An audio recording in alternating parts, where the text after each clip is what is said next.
Khalistani goons were at it again as they heckled India's External Affairs Minister Dr. S. Jaishankar during his visit to London.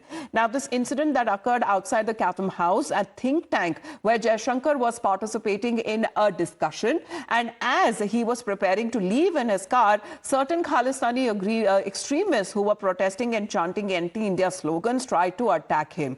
One of them was also seen charging towards his car and tearing apart the tricolour as well. Such derogatory comments that were also being taken up with sloganeering against India, and the police, however, soon overpowered the man and whisked him away. But India, now after this incident that has been reported, has strongly condemned this breach in security and has deplored the misuse of democratic freedoms. The MEA in its statement has slammed the provocative activities of Khalistani elements and has appealed to the UK government to act. Hours later, the UK Foreign Office also issued a statement on the incident and called it as completely unacceptable. Now, while MEA has sent out a strong message to the UK to rein in Khalistani radicals, S. Jaishankar has smashed Pakistani propaganda on Kashmir as well. At the Chatham House, a Pakistani journalist who tried to act smart with India's External Affairs Minister, where he minced no words by answering the issue on Kashmir, straight away going on to say that several development steps have been taken by India already, and if Pakistan vacates the illegal occupation of Kashmir that it has been occupying for the last 7 decades,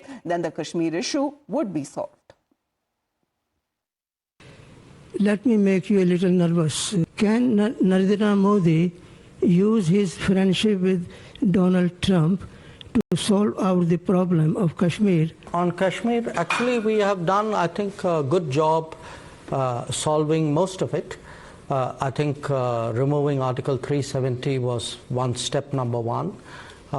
Then restoring growth and economic activity and social justice in Kashmir was step number 2.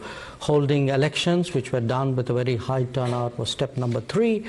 I think the part we are waiting for is the return of the stolen part of Kashmir, which is on the under illegal Pakistani occupation. When that's done, I assure you, Kashmir solved. Now, Britain's opposition Conservative Party lawmaker Bob Blackman has also raised the issue on the attack on External Affairs Minister in London, where he's called the attack as an affront to democracy and an affront to our friends and allies in India. My name is Nisar. I am an author and a journalist. Let me make you a little nervous, Your Excellency. Thank you very much for your dissertation. Yeah.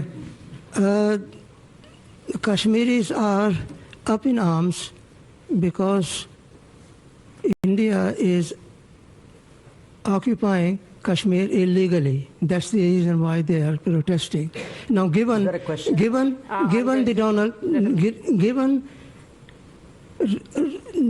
Mr. Trump's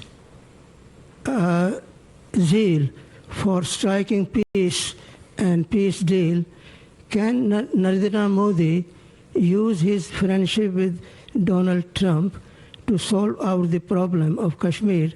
There are 1 million soldiers stationed in Kashmir to control 7 million Kashmiris. So what are you going to do about the Kashmir problem? Okay, you haven't spoken about it. Can we just capture it? On Kashmir, actually we have done, I think, a good job solving most of it. I think removing Article 370 was step number 1. Then restoring growth and economic activity and social justice in Kashmir was step number 2. Holding elections, which were done with a very high turnout, was step number 3.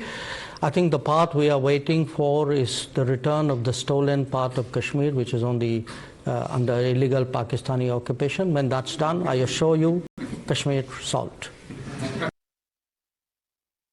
Also listen to Britain's opposition Conservative Party lawmaker Bob Blackman, who has also raised the issue on the attack that happened on External Affairs Minister Dr. S. Jaishankar.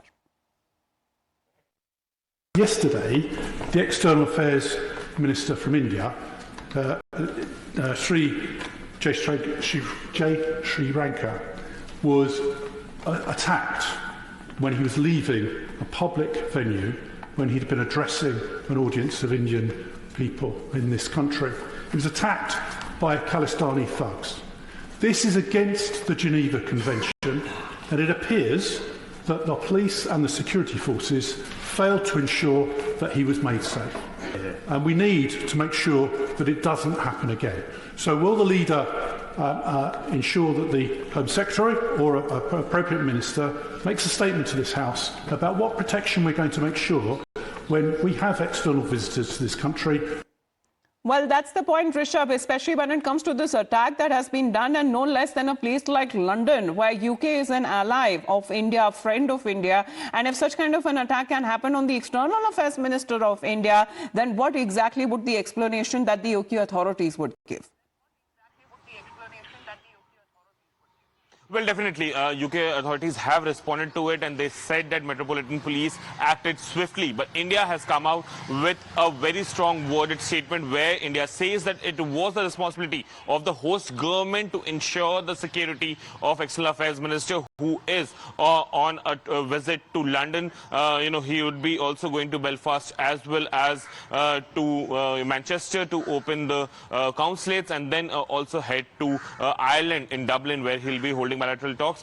Attack by Khalistani mob on an External Affairs Minister on a foreign land is something that India has condemned and has said that it was the responsibility of the host government. What we are given to understand that the charge affair of UK Embassy here in UK High Commission here in New Delhi, the British High Commission here in New Delhi, was summoned by the External Affairs Ministry yesterday. A démarche has been handed over. A strong protest has been lodged by New Delhi to London about what happened after the Chatham House event of External Affairs Minister. Well, and absolutely the way shocking that as far as the security breach that has been reported, where certain Khalistani elements tried to stop the car of our External Affairs Minister and also raised anti-India slogans.